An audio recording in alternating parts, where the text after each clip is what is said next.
introduce our featured speaker today. Megan Walters is one of those people who instantly stands out in all the best ways.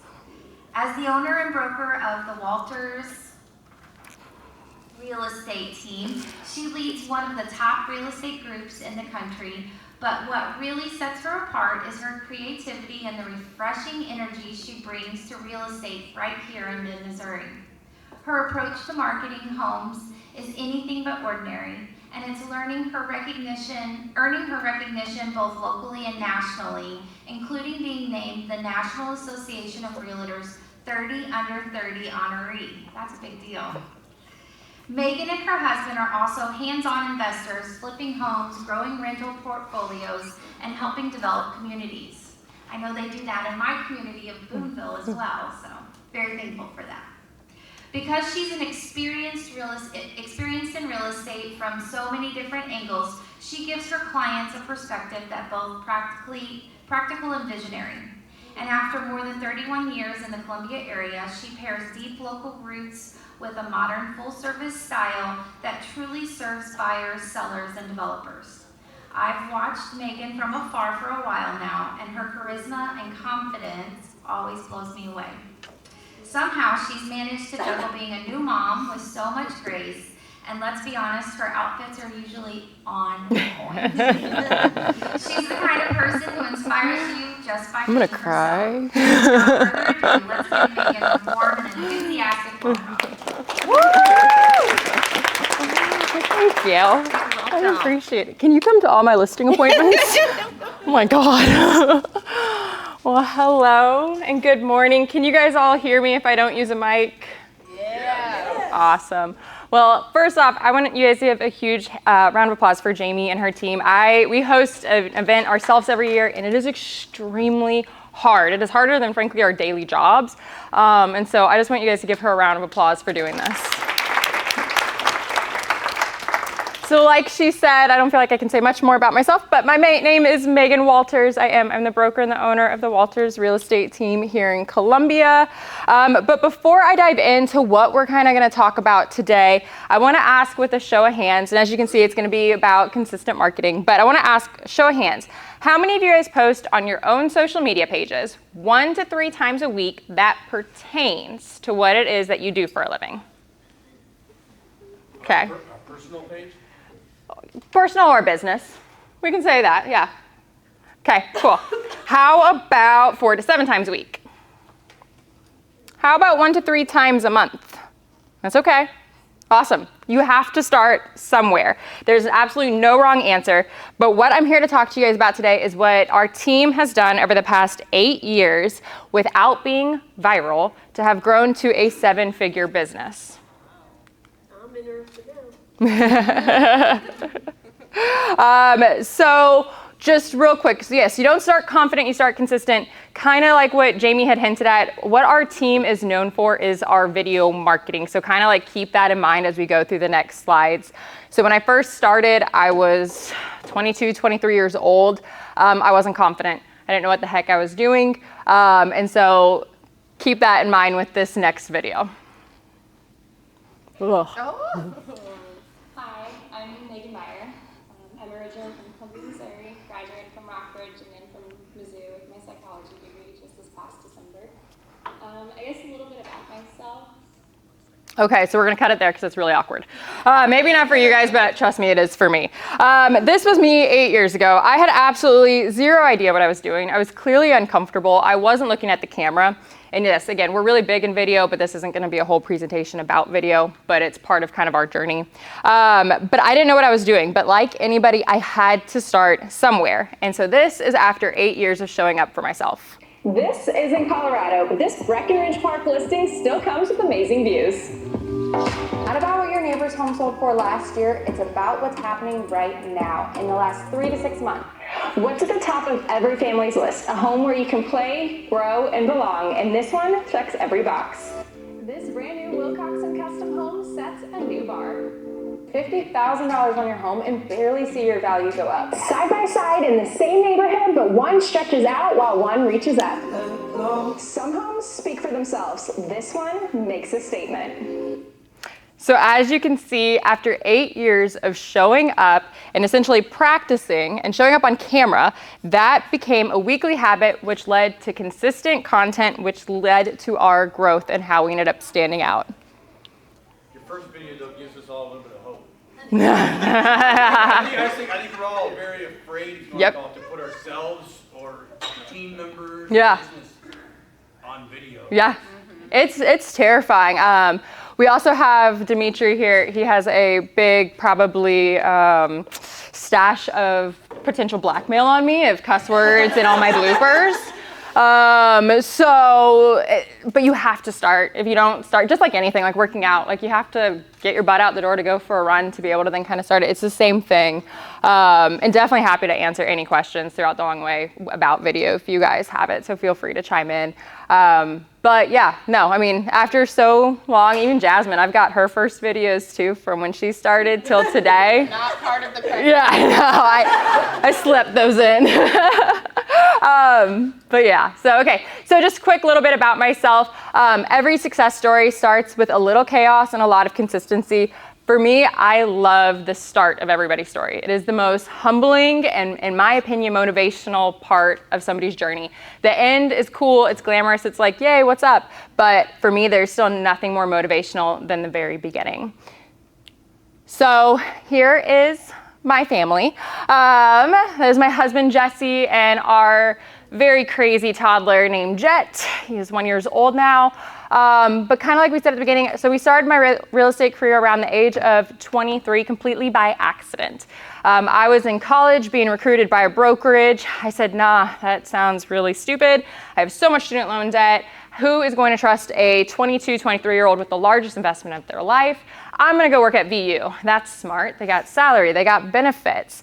That would make sense. Well, after failing the exam 3 times by 1 point, if God needed a sign that he was gonna close a door in my life, that was the most clear he could have ever presented to me.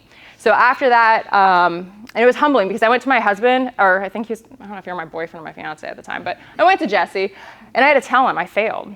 Like, he's working his butt off to provide for the life that we wanted, and I kept failing. I couldn't get the job that I thought I needed to have. So my stubbornness decided to say, screw it, let's go take the real estate exam. Let's see what happens. And I passed on my first try. So the whole saying, it's cliche, when one door closes, another one opens, like literally that was our journey for it. I had absolutely zero business experience. So whoop-de-doo, I passed this exam. I don't know what the heck I'm doing. Going back to the fact that I looked like a college kid, I'd been bartending. Who is going to trust me? I literally sat there, and I think one of the lines I finally had to say when, I can't remember what they said. They said, are you old enough to help me sell a house? Or something like that. Was like one of the first questions. And I was like red, and I was like stuttering. I was like, no, I'm not. I'm not. But I was like, well, I have the license, and yes, I had to tell myself I was a professional, even though internally I was screaming. So from there, we built the Walters real estate team. We are now, yes, a nationally ranked and awarded top producing team serving hundreds of families here in mid-Missouri. We grew from 0 to 40 million sales, all within 8 years. Most of that we do atone to our marketing. We are known for our storytelling, kind of like you saw on the previous slide, our listing videos, local business spotlights, and educational talking heads. And most important in my life is obviously I'm a wife, I am a mom to that crazy little toddler right there, but I'm a believer in doing business my way and not the way other people tell me to do it. Why I say that? So when you start anything, you're gonna have mentors and you're gonna have people in your life that they're going to tell you, okay, so I'm gonna use real estate as my example because that's what I do. I got into it and they're like, okay, Meg, now that you're in it, now you gotta do 10 cold calls. You need to go knock on 20 doors. You need to do this, you need to do that. And I don't know about you, but for me, that was so unauthentic. Because if anybody cold calls me, I'm normally polite. I'm like, hey, thanks, no thank you. And I hang up, or I just don't pick up. If somebody knocks on my door, I mean, my husband can attest to this. Like, you have the little, not the Girl Scouts, the Boy Scouts. They came and knocked on our door to sell me popcorn once, and I straight up hit the deck. I was like, nope, I don't want popcorn. Like, go away. Like, so if anyone's coming to my door to sell me something, I'm not answering the door. I'm politely telling them no thank you. Why would I do that for somebody else? Like, I want to do what I would want in return. I'm not gonna cold call you while you're at work. I'm not gonna knock on your door. So I needed to find out how to grow our business in a way that wasn't coloring inside of the lines. I needed to find a way that felt authentic to me, because that receiving end is going to feel that to be more genuine versus just forced. So most importantly, this is just a little bit about kind of the things that we've done over the years, but that last photo right there, that is my team. They're sitting up here at the front. They are the reason we've been able to do anything that we've done. They are my people. They're at this point in my life, my family, and I owe pretty much everything to them. Not even a little teary-eyed, Jazz? God. So sweet. Just so okay.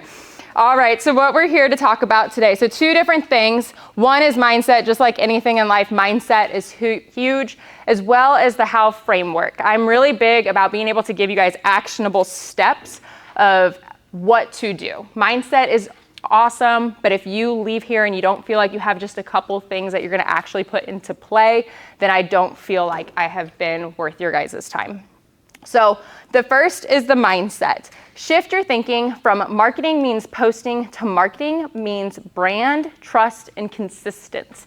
The more consistent you are, and you'll hear me say this a few times, the more consistent you are, those around you are going to trust you before they ever even meet you. Consistency over perfection. Showing up even when it is not convenient. It is never convenient to spend hours on social media. Like, let's just say it for what it is. It's not. But it is important, and it has been so crucial to our business and being able to grow that I think we're just in an era that I can safely say it's probably that for most industries. And then also making sure it's not perfect. You don't need to be perfect. You don't need to spend 2-3 hours trying to perfect every single thing. I'm not gonna lie, I've posted stuff with like typos, but honestly, it's gotten people to message me. Like, I mean, but again, what meant more is that X amount of people saw it that day and were reminded Megan is in real estate. Megan's in real estate. Megan can't spell, but she's in real estate. So that's what mattered. And then the how framework, like I said, so if I don't give you guys actionable steps, then it probably wasn't worth your time. I want to give you guys repeatable things that you can take today and go use yourself to know how we were able to do it. Only 10% of people actually go out and do the damn thing. So sorry, I do cuss. I will try my best, guys. So we host a conference every single year called Como Mastermind, and we brought in a gentleman by the name of Buck Wise, and this was his very first slide. He got up there and said, some of you in this room are going to feel motivated, and some of you are going to feel intimidated. My competitive side, so I read this as, okay, so if I'm in a room of all my competition, and 90% of them are not going to take what they learned there that day and actually go put it into action to grow their business, then well, shit, I'm gonna be in that 10%. Because for me, if 90% aren't gonna do it, I wanna be the one that actually goes and does it and then grows it. And sorry. So what he told me was that he already knew that day, and I agree with it here today, that you're in a room of 10%ers who are already there. The fact that you showed up, that you invested your time and your resources to be here, that already tells me that you are in that 10%. So my challenge for everybody today is going to be within the next 7 days is to take what you've learned, whether it's for me or anyone else today, and actually implement it within the next week. Your notes that you're writing down, don't let it get thrown into a junk drawer that you forget about and you find it a year from now and then you throw it away because you don't feel like it's relevant. Actually take action. Information is good, but action is where your growth will come from. So do you believe that's why only 10% of people have the success and the wealth that they desire, because they're the only ones that are willing to take bold, consistent, Yes. just read 10X No. last couple months about taking massive 10X action? Grant Cardone? Yes. Yeah. I do. I do truly believe, because everybody can everyone can talk, but how many people are going to time block and then actually go do it?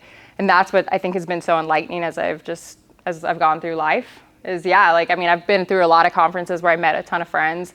We all learned the same stuff, and then half of them, more than half, never even implemented it. And then they come and they ask like, well, how is it that you're doing this? I'm like, well, we were sitting in the same room. Like, you have the same notes. I sent you my notes.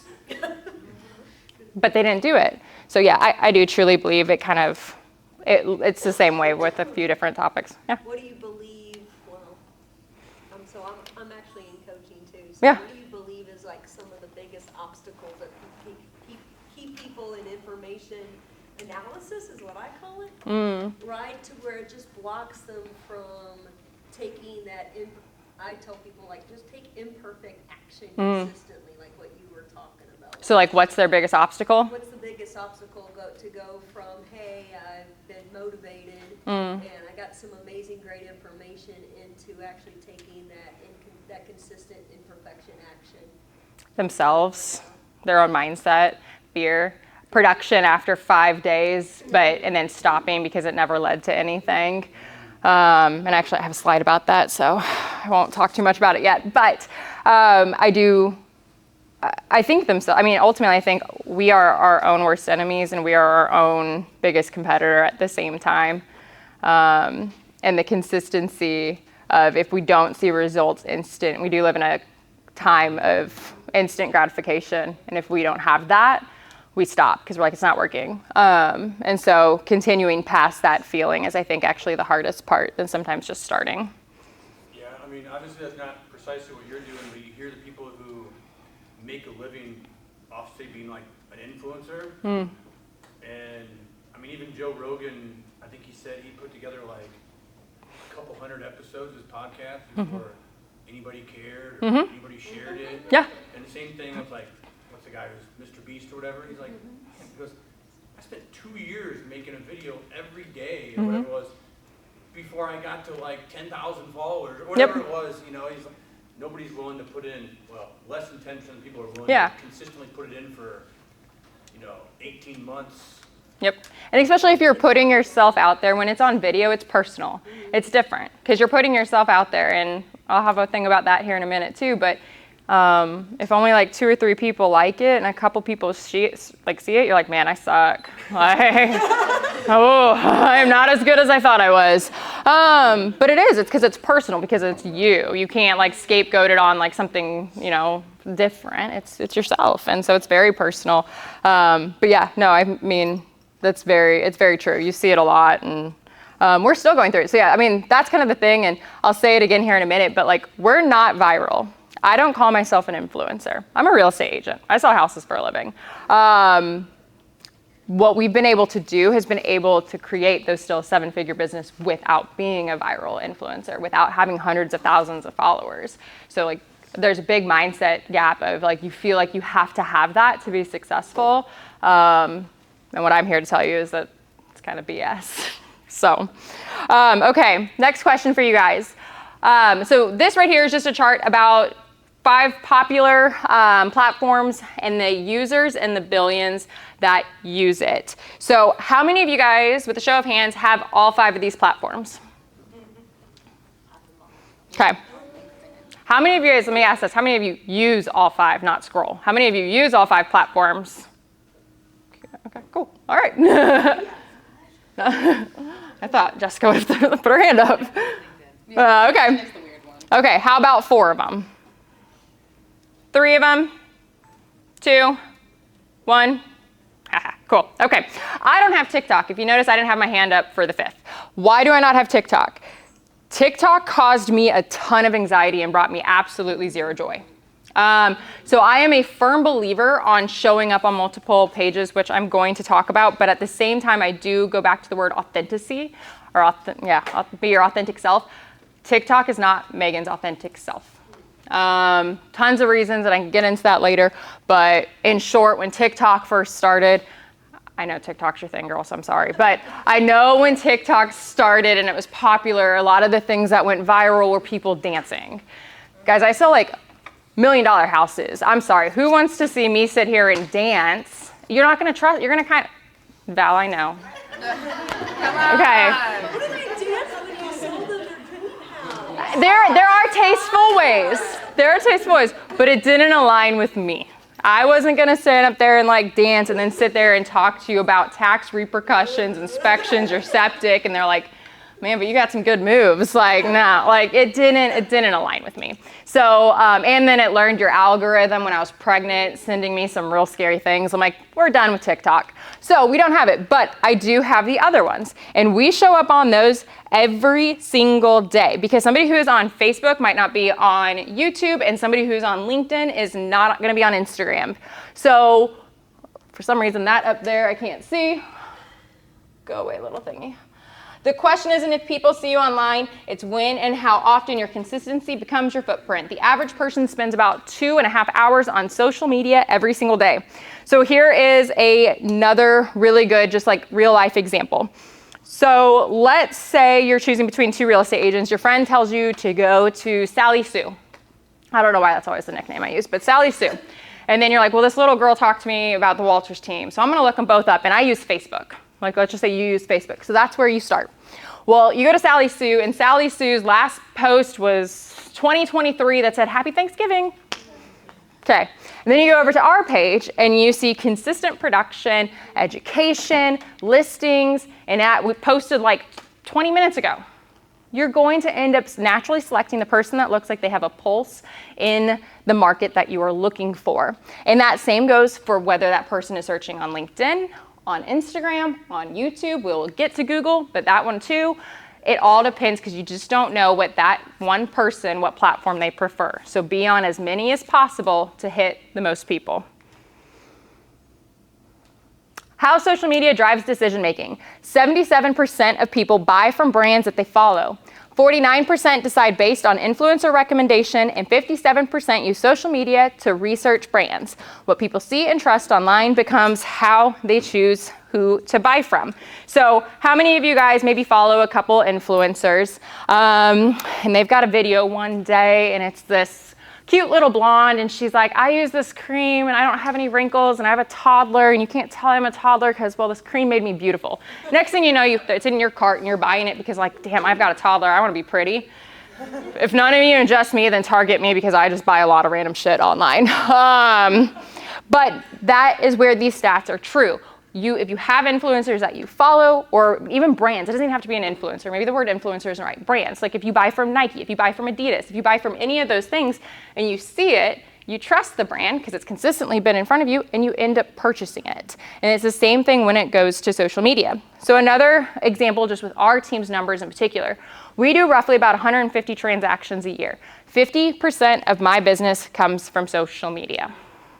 And that's not from people seeing one video, one of the listing videos, and they're like, oh, that video is so cool, I gotta hire you. No, it's them seeing it for 8 years straight, and me every single day reminding everyone that follows me that I'm a real estate agent.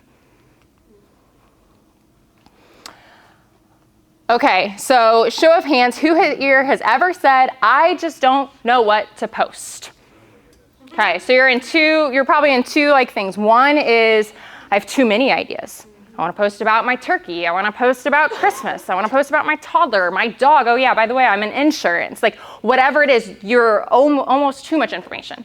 Or you're in the other bucket. I don't know what the heck to post. Like I don't know. Like I sell houses, but I don't have a house to market yet. So what do I actually market if I don't have a house? And then you freeze. Both of those pods naturally just freeze. So I'm going to give you some actionable steps to be able to kind of help with that feeling. So the first one, find your big 3. These are the 3 main content pillars, the things that define who you are and what you want to be known for to make your message clear and consistent. So why that works, it keeps you from feeling scattered. It trains your audience to recognize you and builds authenticity and makes you relatable. So when I say that, if all I posted online was, I sold a house, here's the house, look at this house. If you're not in real estate, you're not gonna relate to me. You're gonna be like, okay, Megan sells houses, cool. The fact that people relate to me is because I also post about, I'm a mom of a toddler, I have a husband, and then I'll kind of get to, oh yeah, at the bottom, I'm a local enthusiast. So I'm from Columbia, I love businesses in Columbia, so I'm always like co-branding and doing stuff with other local businesses to support them as well. You're not gonna relate with the real estate, Megan. Unless you're in real estate, you're not gonna relate with me. You're gonna relate with the other 2 sides of me, and that is gonna be what makes me look human and feel human and not just some robot Canva person posting a bunch of production. Because ultimately, who cares? that you sold a bunch of houses. They want to work with the person, not just this salesperson. So it creates consistency across every platform as well. So like I said, for me, those are my 3 at the bottom. We'll get to it too. I do manage my husband's page now. So I had to come up with his 3 as well. Quick exercise, just take a quick minute. I want you guys to write down 3 words or categories that define you. Okay, I'm a business owner. I'm a dad or a mom. I'm a health advocate. Okay, I design houses. I'm a dog or a cat lover, and I'm a mentor. Or maybe you're a fitness coach, you're a husband or a wife, or you're a faith-based encourager. Whatever those are, write them down. And 1 does need to be what you do for a living.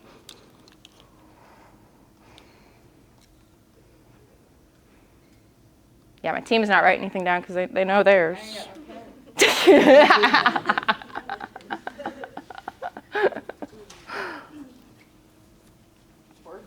I'll send you yours. What are you?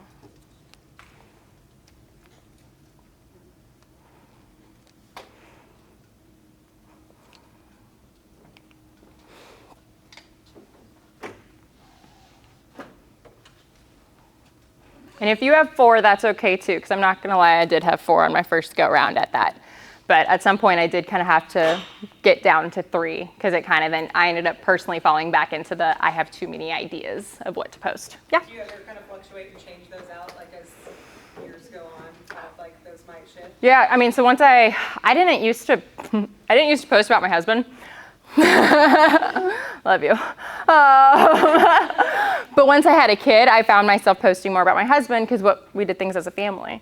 So yes, so when I had a kid, it definitely became a little bit more family centric than what it used to be. It used to probably be a little bit more woman, business owner, boss lady, look at me working way too many hours a week. To be transparent, I mean, if I'm being honest, that's probably what it was prior to having a kid. But yeah, I think it can change. I mean, you know, if I end up picking up, like, I'm trying to pick up running. I hate running, but I'm trying to pick it up. So maybe if that ends up being like a real passion of mine, that might end up taking over like the local enthusiast part, where now all of a sudden it's more running based. Because the beautiful thing is those 2 things, that's where you're going to get more reach, and that's where you're going to get more people to end up trusting you and relating to you, which then will end up leading into more clients, because you have something that is very similar to them that you can now converse about. And then naturally, they're going to see what it is that you do for a living.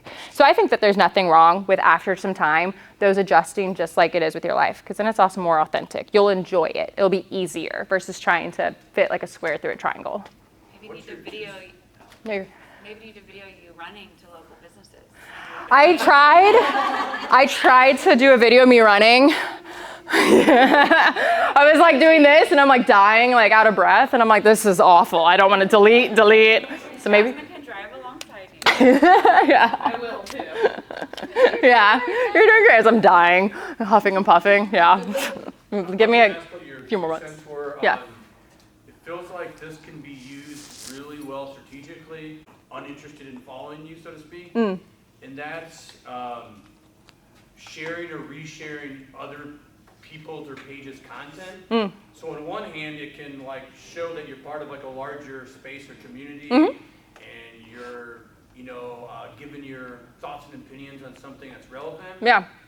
But if you post it probably without really interjecting and adding anything to it, it probably, I guess, looks lazy. I don't know. I don't think lazy would be the right word. I think it can be good in moderation, but I think it's still not your voice. It's somebody else's voice that you're sharing. And so writing like something along with it, that's you and that's your voice. And that's the part that people are going to be essentially attracted to versus just somebody else's voice and just resharing it. And I'll here in a slide or 2, I kind of talk about inspirational pages. But save those things. What I would recommend, so I screenshot things that I like all the time, because it's like one of my running to-do lists is my photo album. So I'll go back, I'm like, okay, I really liked that idea, and I'll use it. Screenshot those things, remix it, and make it yours is what I would recommend versus just sharing it. And I'm about to dive right into that. So when you know your big 3, you stop overthinking what to post and start building a brand that people can actually remember. So step 2, find 4 inspirational pages. So 90% of creativity really just means you're remixing what already works. Originality is just your version of someone else's good idea. I do not recommend sitting around for hours and hours and trying to create something from the ground up, because frankly, you're gonna do that and you're then gonna find out somebody had actually already done it before you. And you're gonna be like, well, crap, nothing's original anymore. We all just remix each other's things, and there's not a single thing wrong with that.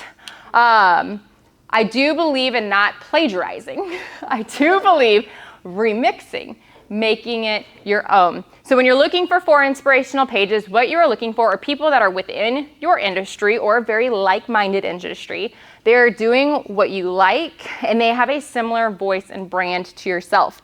Does not hurt to pick one that's local, but I strongly encourage finding some that are not local. This way, when you're kind of getting the ideas of California, of New York, Colorado, maybe wherever like your industry is where it's a little bit more saturated and busy. So those are kind of the areas that I look at. I personally follow and have inspirational pages of New York, Cali, and Colorado are mine, because they're doing things, frankly, before little old Columbia, Missouri is doing it. And so if I'm learning from those people and then I bring it to Columbia, everyone's like, Meg, that was cool. Where'd you get that? You're the first one doing that. I'm like, yeah, New York, not me. But it's true. And so that's why I would encourage your inspirational pages, find outside of our market to be able to kind of give you new ideas. So why it works, it refuels your creativity when you're in a slump, helps you understand what works and why. You know, why did this post grab my attention? So kind of like what you just said about sharing. Why did that post grab your attention? Screenshot it, make it your own, you know, and if you do end up copying to a T, I always do recommend giving credit to where credit's due. Like, hey, I got this great quote from so-and-so, like Buck Wise, that's not my quote, right? But I gave him credit. So I do recommend doing that. But if not, remix it and it's now your own post because it relates to you. And then patterns teach performance. When you analyze what successful creators are doing, you start to find your own rhythm and what works. Any questions on that before I dive into the next part? Cool. Okay, so going back to actionable steps. So all of that is great, Megan, but what are you physically actually doing to be able to keep that consistency? So every single morning, for 5 to 10 minutes, I do intentional engagement, coffee and commenting, if you want to call it. I try and beat my son up out of bed, but I spend a few minutes every single day on all the pages, liking, sharing, and genuinely engaging with others. It builds community and visibility before the day even starts and before your post even goes out. And this goes to all platforms. Please, this isn't like one specific thing. This can go to all of them. If you are engaging, all of those platforms are like, oh, you got a pulse. I like you. You're good. What are you going to send out? Oh, I'm going to boost that a little bit more in a natural way. I added this part here recently. So my posts, if they go out, they're normally somewhere between 7:30 a.m. and then another one potentially at 6 p.m. The reason being is because most people somewhere in that 7 to 7:30, they're getting out of bed, they're drinking their coffee and they're doing this. It's a different problem with us in society, but they're doing this. And so they're gonna see us. They're gonna see us first thing in the morning, and then if I do something at 6 p.m., guess what they're doing? They're sitting on their couch and they're doing this. They're gonna see us at the end of the day. So that's why I post at those times. But when we post, and this is a big one, I like, share, comment, and save every single one of my own posts. If you're not gonna support your own stuff, why do you think anyone else will? So when you say you do that, it's the same person, not like you don't have like a business page and you're individuals doing that, or is it the exact same entity? So I have my personal page, my husband's page, which I promise my husband does have a voice on his page. He does approve of everything. I feel like I'm like, you're just talking to Megan, but you are talking to Jesse. I just create it. He just wants me to create it for him. So we have my page, Jesse's page, and then we do have a team page, which Dimitri here handles all of our business pages. Most of our business comes from our personal pages. And so that's gonna maybe be industry specific, but most of my business will actually come from the page of Megan Walters versus the Walters team. And I think that goes to the fact of what I do is more personable in the sense of like, I'm working along the families, that they're coming to me versus they're coming to like a brand. And so, yeah, so this, when I say this, I'm doing this when Dimitri has his goes out, and his normally go out somewhere around like 9 a.m., 8 to 9 a.m. on the team page. I do the exact same thing with that one as well. So I do that with everybody's post. The thing about this is, again, you have a very small period of time when you post something for the algorithm to think that it's worthwhile to show to other people. And so I am doing it with our own for then the algorithm to then push it out to the masses. I've been doing this regularly for about 2 months, and our views have doubled in me just doing that. And frankly, like if you're on somebody else's page and you're like, man, Megan liked her own video, what a nerd. Okay. Like for me, like that thought process of somebody else, it doesn't really bother me, because if that video, if because of me doing that is now going to be shown in front of 2,000 people for free without me having to boost it, okay. It sounds maybe over the top of that. Yeah. Post a video at 7 a.m. Yeah. Are you going to reshare your same video at 8 a.m. that you just posted? Like, or what do you mean by that? So should we share like, okay, and that might be like Instagram specific. So Instagram has an ability to share, like you can re-share your posts without it being like, if Facebook, when you share, it's a little different. It's on your timeline. Right. When you share it on Instagram, it's just literally re-sharing it. It's not what you were asking about a little bit ago. So that one's a little bit more page specific statement. Is that like the circular Yep. arrow? Yep, the little arrows down there. So I do that with Jasmine's post, Dimitri's post, Jesse's post, my own post, because Instagram, so again, Instagram specific on this one, Instagram does not ding you for doing that. And so you're actually just resharing your own thing. So sometimes like I'll reshare that at the first, or I'll reshare it at the end of the day. If I don't have 2 posts a day, then that post that I posted at 7:20 in the morning gets reshared at 6 p.m. on Instagram again to then hit maybe those evening viewers. But you probably like and comment, I guess, on your own Facebook post then. Yep, Facebook, all of them. And LinkedIn, I'm like, go me. Might sound a little arrogant, but again, it's the algorithm.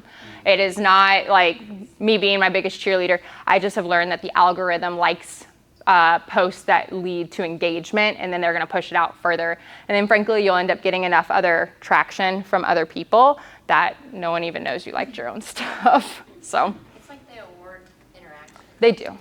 They do, all posts or all pages. Algorithm, and it's like it doesn't notice that you saved it or that you commented on it. It's just counting, oh, this got saved, this got commented on. And so, and then when you reshare other people's stuff, it also boosts your account because it thinks you're not a bot. Yep. Yeah, exactly. So it like Yep. it rewards you Yeah. for And- engaging with other people. And that gives a good point about like the engagement. When I say engagement, give like meaningful engagement. Like, don't get me wrong, I do fall into the thing where I'm like really busy and I'm like, oh yeah, clap, clap, clap. Or like little 100 emoji thing. But no, meaningful engagement. And especially with local businesses. And again, this is gonna be a little bit more real estate specific because I have a smaller range than if you're selling something outside of here.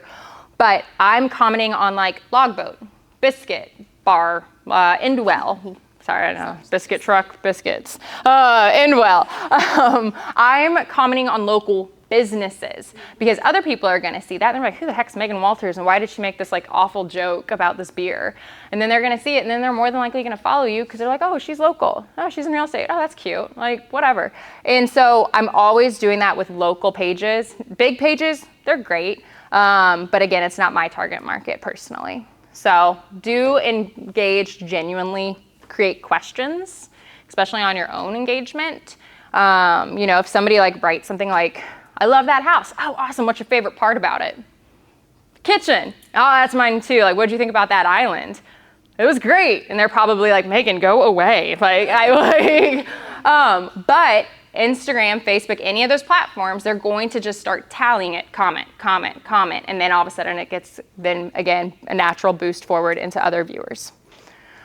My most important one for me, time blocking. Every single Monday is a non-negotiable. My entire day is blocked except for Valerie. She looked at a house this week. Love you, but you're my exception. But no, we block every single Monday for marketing. I do not take any meetings. I sit down in my basement office, turn my phone on, do not disturb, and I schedule everything out for the entire week on my page and on Jesse's page. I do not have time every single morning to figure out what am I going to post today, and then create it while I'm trying to get my toddler ready for like school. I don't have time for that. So that is what I do on my Mondays, and it is a big non-negotiable. When you say save, what do you mean save? Like, Oh, here? yeah. So again, that might be a little bit Instagram specific, but you're able to save the post. So if you're looking at it, there's like this little ribbon on the far right, and that saves it, where you kind of have like a bank of content you saved if you ever wanted to revert back to it. But those algorithms keep that of how many times, just like the comments and the likes. And so I save all my posts. I save others too, but it just kind of helps boost it. Are you able to, No, you're good. are you able to actually put into social media like what you want to post and schedule it kind of like if Yes. Yeah. So, and that's what we do. Like, so in Facebook and Instagram, and even LinkedIn and YouTube, everything that we do is like scheduled. So we everybody, even Dimitri, time blocks, and he's like, this entire week on YouTube or this entire week in Google, wherever it is, Facebook, it is all scheduled out. So we're within the app, there are platforms that you can use that can schedule across many. I've used them transparently, and this might be like a little old school. I use a Word document. I have a Word document on my, because I'm always on my laptop. I have a laptop and I have this running Word doc that is the very top, just like what's getting posted where. And that's really only for Mondays for me to know what I wanted to post on what days and kind of switch up some of the patterns there. But I just write it in, go schedule it in the apps, and then I step away. So then for the rest of the week, all I have to do every single day is the 5 to 10 minutes of engaging. I don't touch it for the rest of the week. so you can actually put in the post and schedule it to go later in the week. Yep. Facebook and Instagram actually also will tell you like when the popular times Yep. are of the day, which is really nice. Yep. Yeah. When you say that you script prep, do you use a specific, I've seen some advertisements for ones that they will like, you can put your script in, and when you're taking video, you can like read that while you're talking to like stay on task. Like a teleprompter? It's like, yeah, kind of. Yeah, so we have teleprompters when we do like our long and short form and long form, like talking heads. Is that to answer your question? I didn't know Okay. it was an app. I've seen some apps. There's apps for your advertised to phones. me. I'm not interested in purchasing one right now. Yeah. But I just didn't know if you use something like that. And then what do you use like for the videos that you showed us of your like now? What do you use for like your video editing software and like transitions and stuff like that? Is that? It's a variety. What do you recommend for somebody who has a very low budget and CapCut. it's easy? CapCut would probably be your best solution for a lot of things. I think a yearly license is like $120 some, and it has most of, like I used to use Adobe Premiere, Filmora, Wondershare, but I've transitioned to CapCut just because it's ideal for real estate. TAPCUT. CapCut. Mm-hmm. Does it put like a CapCut thing on the bottom of it though? 'Cause I've seen where my stylist If you had purchase done the it. license, then that goes away. So it's, yeah.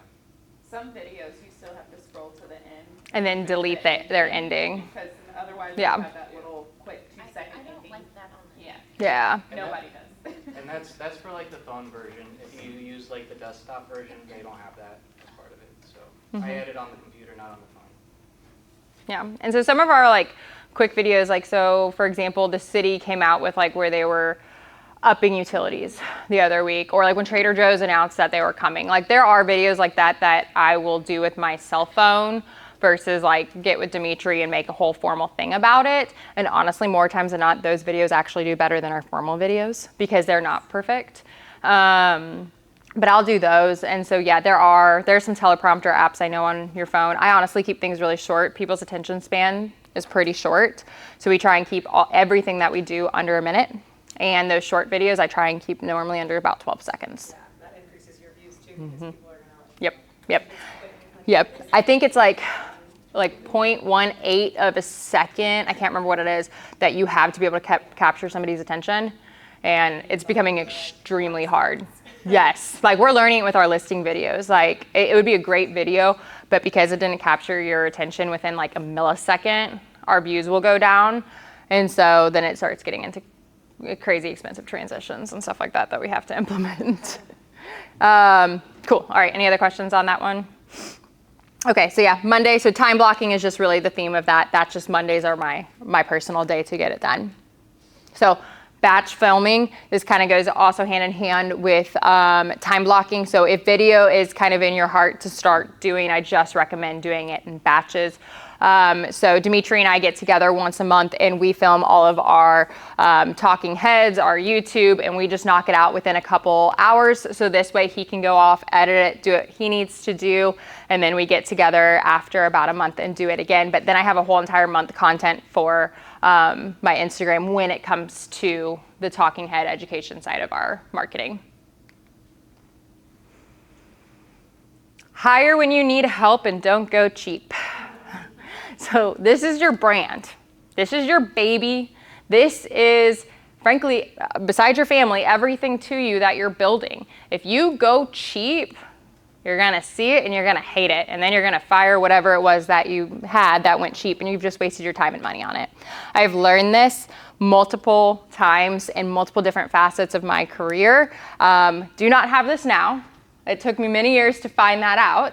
But I mean, for a beautiful example, I had, and this was years ago, nobody from my team worked, we didn't work together at that point in time, but this was years ago. I had somebody reach out and they're like, Meg, like somebody else is handling your marketing, aren't they? And I was like, yes, like which way are we going with this? And they're like, yeah, I can tell. I was like, kind of like antsy. I was like, good? It's good, right? It's good. And he's like, no. And I was like, damn it. So, I mean, I love that person, have love for them because they were truthful with me. But they said it. They're like, it just looks like a bunch of Canva templates. Like it's not you. It doesn't look like you. And they were just very harsh and straight with me. I appreciated it. I ended up having to fire the thing that they thought made our brand look cheap because that's not what aligned with us. So don't go cheap. You do have a budget, and I get it at the very start. Work within it, but work within it the best that you can, and don't do the Canva templates. Like, make it still authentic. And then when you do end up hiring out, don't go cheap. Because with video, especially if it looks cheap, it's just kind of awkward. Like the first one, I mean, we're not going to watch it again, but like, right, that it felt much different than the second videos that you guys saw. Accountability keeps me honest. So most of us are probably business owners or make our own schedules. It's extremely hard when you have that flexibility because it's a great luxury, but at the same time, you lack accountability. And so I will put deadlines on myself when it comes to marketing. When it comes to most things, but especially marketing too. If I need to have, like for an example, we're redoing our wholesaler guides. I need to have that done by January 1st. That is not, and there's no negotiable. I am redoing them. I can't kick it off and say I'll do it in February. And if I struggle with it, I actually then will put deadlines around those around me. So I'll tell Dimitri, hey, when do you need those videos by? And he'll give me a date. I'm like, awesome, because now I've put the responsibility not just on my schedule and my life, but I put it on somebody else's. So then I know how I work. I will definitely have the respect to keep the deadline that he has put on me. Okay, so this is personal to me too. How many of you have ever poured your heart into a post? You were like, man, this is it. This is gonna get me viral. This one looks good. I'm feeling it. You hit publish, and Papa Denny and Cape Girardeau, your mom and your dad are the only ones that liked it. It totally flopped. How many of you? Okay? I love my Papa Denny, and he is my biggest cheerleader. But by golly, he lives in Cape Girardeau. He's always sharing, like, look at my granddaughter. I'm like, thanks, Papa Denny. He's not my clientele. But I mean, you feel like crap. You're like, man, like, I mean, like for us, like again, like we spend thousands of dollars in a listing video. I mean, so for me, like when that happens, I'm like, I just wasted a shit ton of money. Like crap. Well, this is something that I saw online, like, I don't know, a month or two ago, and I saved it. And it kind of goes back to the mindset thing, but I did save it and I revert back to it every time that this happens to me. So this is a room of what 100 people look like. So when you post something and only 100 people saw it, if it's a video, you're gonna see the number count of how many people viewed it. Photos, I think you can now do the same thing as well. But let's just say only 100 people saw it. Okay, that's not bad. On social media, we think 100 is bad. We're like, man, it flopped. What about 500 people? That's what a room of 500 people look like. How about 1,000? Again, a lot of times on social media, you'll say 1,000 and you're like, that's not great. That's not awesome. But I don't know about you guys, but I'm not standing in front of a group of 1,000 people every single day for free, showing them what it is that I do for a living. So okay, that's a good reframe, because like if I look at my phone that's charging right now, okay, let's say I am your ideal person. I'm ready to buy a house. Yeah. And I'm attracted to your consistency. You're being I like that. You're being real in real estate, right? And so I purchase a home with you. I have an amazing experience. How many people are on my list of influence? You don't have influence with yet, but they like, know, and trust my opinion. And so like you said earlier, that going back to that same example, someone's now ready to go purchase, you know, their first home or their dream home or whatever it is. Now you have access to my list. Yep, exactly. And that's exactly, we forget that even 100 people seeing your post is still huge. What other avenue is going to allow you to get in front of 100 people for free daily? And this is kind of the challenge of kind of piggybacking off what you just said, challenging your perspective. If only 10% of those people ever used you, referred you, or remembered what it was when you did for a living that said, when I need a real estate agent, that single post would have paid off 1,000 times over. I was curious, you talked about the 3 kind of pillars. I was kind of glancing at my own page and just thinking about how does that fit to where you brought up, you know, all of a sudden I'm becoming a mild run enthusiast. Or maybe you're running and you hate it, but you're going to keep doing it. Or maybe you really like to start, you know, making pies or something. And none of that really directly relates to the 3 pillars. But it's interesting and it is kind of who you are. Just not post or share that? Maybe every now and then. But when I say like the 3 content pillars, I'm talking about what you're doing every single week. So maybe, I mean, like I have like posts on mine like every now and then that are like something probably like totally one-off, like, you know, what are health things I do? Like I go to Element Cryotherapy, I go like, there's like things like that, or they're on my story. So like I am like at the gym weekly. There's a photo on my story of that every single week. I don't know why I feel like I have to do that, but I guess I do. I mean, it's relatable. Like other people, like they've asked me like, what gym do you go to? And actually Fitco's gotten quite a few clients from us having done that. And so we're supporting our friend's business as well, kind of through that. I'm going to go back to the authenticity part of it. If you just start your video with like, hey, this isn't normal, but I'm kind of really into making pies these days. Like, you guys want to see my pie? You know, something like that. That just kind of adds to it too. And it's a good way to kind of The 3 content pillars are what you're consistently doing. You can add like one things in there, and then if one of them ends up being like consistently something that you're doing and you find joy in, then maybe that sweeps one of the content pillars out, and that kind of then transitions to that chapter of your life. She used the word video, and I know video is a huge part of yours, but would you say, is that 80% of your social media posts is a video? Well, a lot of it's because like I have houses that I'm listing. So naturally, like what I'm selling is I'm selling houses. And so our listing videos are a huge portion of like what our social media is. Mine is like that. It's education, like in the real estate. So a lot of talking heads of educating those about just things within it. But yeah. You're being a mom and a wife and a local enthusiast. Are those all videos too? Some are photos. I do a mix. I mean, it just depends kind of what page. Like YouTube's all video. Google, for the most part, we have video and photos on there. Facebook and Instagram pretty much have the same stuff on both of them. So it's a mix of it. But yeah, it's just kind of, it's kind of also just like what that week looks like. And like, that's why I kind of plot it out. I try and have at least one post a week. That's the human side of me, the mom, the wife. I try my best to do that because I do know it's important. But it just kind of varies. Like for us, like how many houses are we listing that week? Like things like that take a little bit of priority with us in our content schedules. Video keeps you on the page longer too, so algorithm. Yeah. Okay. I would assume that I might not in the minority of the idea of doing videos, especially videos with our own faces on it. You know, freaks us out maybe a little bit. Yeah. You probably all feel like that first video you shared with us. Well, I won't get into it, but there's now AI tools out there where if you just want to take a photo of yourself, it will make a talking head for you, so you don't have to. I don't know if I agree with it personally. That's probably a little bit deeper of a topic than we don't need to go into, but ultimately there are abilities that can kind of help with around that with some tools that are coming out. So was that another benefit to you? You talked about earlier about like saving your own content, just because as that was building your confidence comes with confidence, and confidence comes with consistency. So by like you liking and sharing that, did that help build your confidence as you're seeing growth and progression from that first scarier than hell video? Yeah. Putting yourself out there, facing that fear of rejection, right? I think that's one of the things that at least hold me back, or anybody back, is like, ooh, is yeah. going to be receptive to this? And then you see your progress, and that builds more confidence over Yep. time.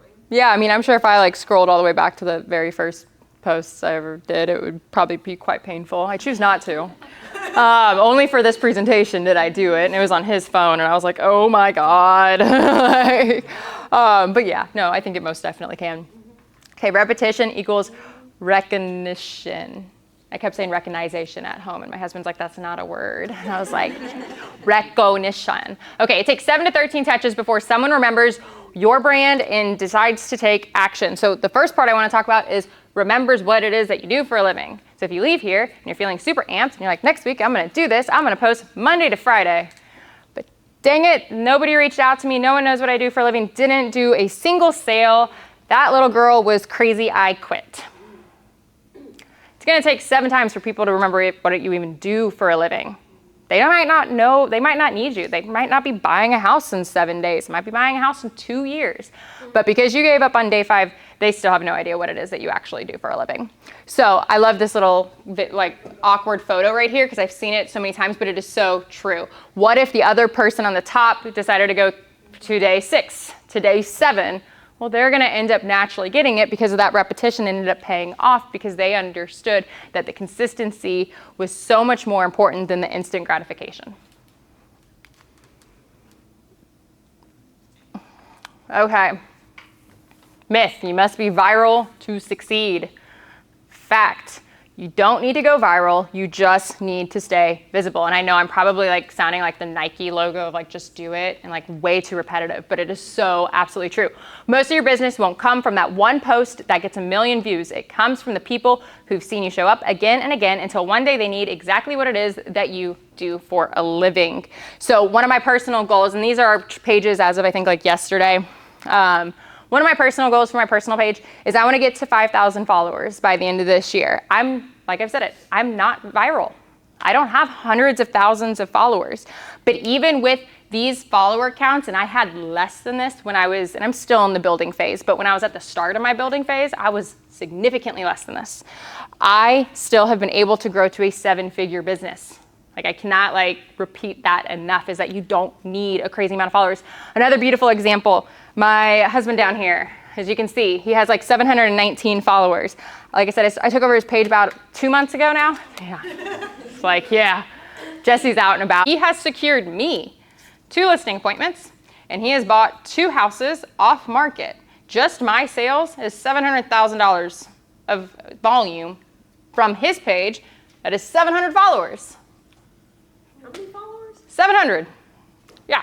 Like that's the thing. Like, and I think that's unfortunately what so many influencers and people push out to you is you need all these followers, grow your pages, do this. It's great. It's a great goal. It's still one of my goals, but I don't have to have that to then start reaping the benefits of the consistency with the pages that we do have in our pockets. Okay. So I'm sure everybody in here, I don't even have to ask with a show of hands, how many of you guys use Google? You're Googling anything from like that hot actor you saw on Netflix, what does his wife look like? I don't know why I do that, but I do it all the way to like what pediatrician you want to use. We all do that. So why wouldn't your business be on Google?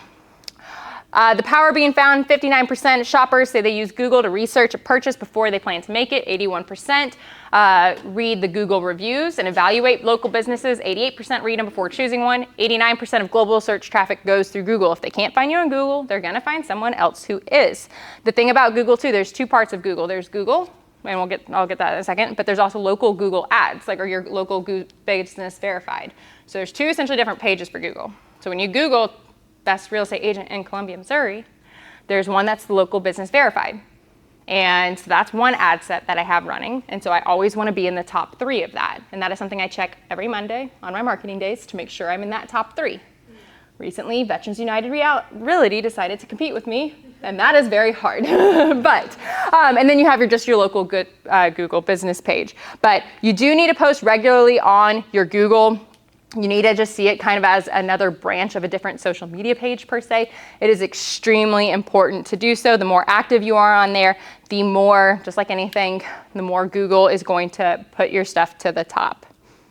So just kind of post on Google, I feel like maybe I don't understand exactly. I understand you put pictures on there or something. What do you mean by post on there?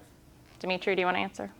Yeah, so there is a update section on Google that you can post like whatever your business is doing regularly. So I basically cross-post whatever we have going on that day, open houses, active listings, maybe it's a review that we highlight. But it's if you look at like a Google My Business listing and you scroll down, there's like a section for like questions and answers, reviews, and then below that is updates, and that's what we post. And so what that does is it lets Google know that, hey, we are an active, consistent page, and it actually shows us up a little bit higher just because we're active on it every single day. Is that where you go in to look at like your insights, like your Google business page, where you would post from? So you log in under your business? So I actually log in through like Google Maps. Google has like moved this stuff around so much in the last couple of years. Yeah. It drives me crazy because I have to like kind of relearn it like every couple months when they decide to do something different. But that is like whatever your profile is, that's where I kind of post it from. So right now I just log in through my computer, and then I'm one of our admins, and so I just go in there and post for it. And how often do you do that? I do that 5 days a week. Oh, wow. Doesn't it also pull off of your social media or You can potentially cross-post it off social media, but what I've learned about cross-posting things is that there's apps like Hootsuite and stuff like that where you can kind of like have an aggregate. You post it to one thing and post like 5 different profiles. What that does is it messes with the formatting. So like if you post like an Instagram specific post to like Facebook, it's going to look a little off, or if Facebook to Instagram is going to look a little off. So we go through and we actually have templates for each different platform, and then we create kind of the same post but for each specific platform. And kind of what he's saying right there is like a perfect example that I don't do everything myself. Like I don't expect anybody to have the time, and I didn't have the time to do our business page, our Google, our YouTube, and then be able to grow it and actually be like good other than just copy paste. So that was kind of the part where I sectioned out and gave out like the team stuff, like the production, like so you're not going to see a ton of production on my personal pages. You're going to see houses that I list, but you're not going to see that I put this one under contract, I sold this, I said that. That's on the team page. That's where our production is at, of where we're actually selling and how we're selling it. So Dimitri, we sectioned that off, and Dimitri handles that while I handle our personal pages, because I think a really big component that you need to handle your own personal page. I've hired out my own personal page time and time again, and I'm never happy with it. That doesn't even mean the cheap part. It's just like, because it's not me, and it's not you, and nobody's gonna be able to replicate your own voice. I can replicate my husband's, I guess, though, so I don't know how. It was a little hypocritical. Okay, any other questions about that? Yeah. So I'm a solopreneur, so to be able to like post on Google, then would I just, with permission, then be able to get the voice of satisfied clients, and would that be how I would go into creating like a Google page of content? So I'm a financial coach as well as a licensed insurance agent. Okay. And so I'm a solopreneur with a company, and so I don't know how I would even get to that kind of, when I'm ready to get into that kind of step. So would it just be,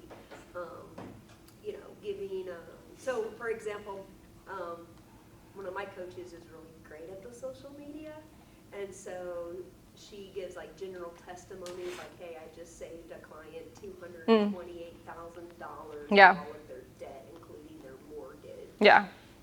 shares her content that way. Would that be something similar? So you said you do insurance and financial? Mm-hmm. Okay, so how many different types of insurances can you sell?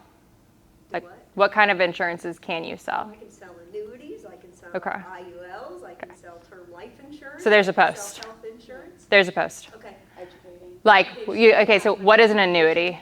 Do what? What is an annuity? Oh, it's a way to protect your family from the uprise or downsize of the market, and a lot of people are concerned about that right now because of. There's a post. Okay. Yeah. Gonna make it today. Yeah, like let's break it down, like what it is that you do for a living. Like you don't have to just have like the client testimonials or a house to sell to be able to post something. Okay. Like for real estate agents, they're just getting started. I'm like, what inspections are there? Well, there's whole house, there's this. Okay, there's post. Like you can create it. Like we overanalyze what we want to post, but like go to the very bare basics because all I know about is how to sell a house. That's interesting you said that though. I feel like you asked her in a way that, I don't know about you, but a lot of times I feel like I don't know anything. Yeah. Right? Like I'm not an expert, but then like, just as an example, so I'm in like staffing and recruiting. Mm-hmm. And if I said something like, what's a W-4 for? That sounds so ridiculous.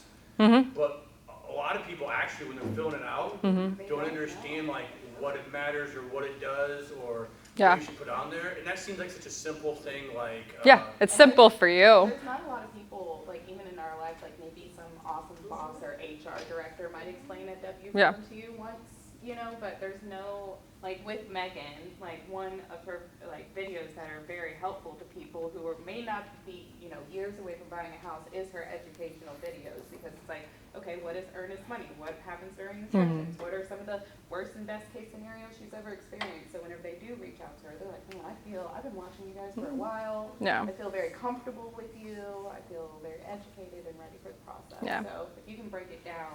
Yeah, just take what it is that you do, like write down what is it that you do for a living. What are definitions that are in your job that you ramble off so easily? I like that. If there was a textbook, it's like a glossary of terms. Mm-hmm. And then that could be a post every week, is just explaining one of the terms, forms that relate to you. And a good one for you if you're in staffing, do like what are the 3 red flags of who not to hire? To have to do something. Yeah, I mean that's gonna hit so many different industries. Really quick mini challenge, Google yourself tonight. Does what show up match how you show up? And would you hire yourself? We're gonna try and breeze right through this. This is just, I think, yes, my last slide. Other than last, okay, the compounding effect. Growth didn't happen overnight. It happened from showing up daily for years at a time, one way or another. Because I showed up, more people know and trust my brand before ever meeting me. This is not like a weird, arrogant flex comment, but it is the truth. It is an example. My husband and I, on a weekly basis, will be somewhere. It's a restaurant. We're dropping our kid off at the pediatrician. We're doing something. I don't drop my kid off at the pediatrician. When I go to the pediatrician, there'll be a person across from me, and they're kind of giving me this look. They're like, And I'm from here, so I'm like, shit, we went to high school together, and I don't remember you. No, so they'll end up saying, like, you're in real estate. I'm like, yeah, I am. And again, maybe that's like a flex, but somebody was kind of talking earlier about like kind of gratification. Like for me, that is a gratification because they might not need to buy a house for me right now, but we have no idea who each other are, but they know absolutely everything about me. And they'll be like, yeah, I've been following you for years. And I'm like, awesome. So when that person needs to buy a house, maybe 2-3 years from now, she's probably gonna call the person that now she's actually met in person as well. Opportunities started finding me versus me finding them. I do not do public speaking. This is the first time I've ever public spoke, other than being on a panel. But like Jamie, we connected, and look, that's a new opportunity. Business feels more aligned, not forced, and every small effort adds up to the results. Every small effort adds up. The results will always lag behind the work, but they always do come, I promise. And that's just my challenge to you guys in the next 30 days. Just pick one habit that you guys want to implement. Either if it's posting weekly, do you want to send a newsletter? Do you want to start filming? Whatever it is. But your small, steady effort will outwork your big and consistent bursts every single time. And tag me when you start. I will cheer you on. You can scan this QR code to our pages, but send it to me. I had made the comment about comment, whatever. Send me your post. I don't care. Blow up my DMs. Like, look at this. This is my cat. This is my pie. This is who you should not hire. Like whatever it is, send it to me and I'll be your biggest cheerleader. I mean, I'm still in the thick of growing. I'm not done growing, but I'm a true believer in supporting those around you. So I appreciate you guys and thank you for having me.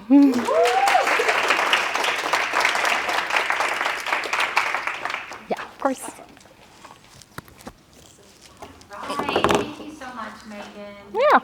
I don't know about you guys, but I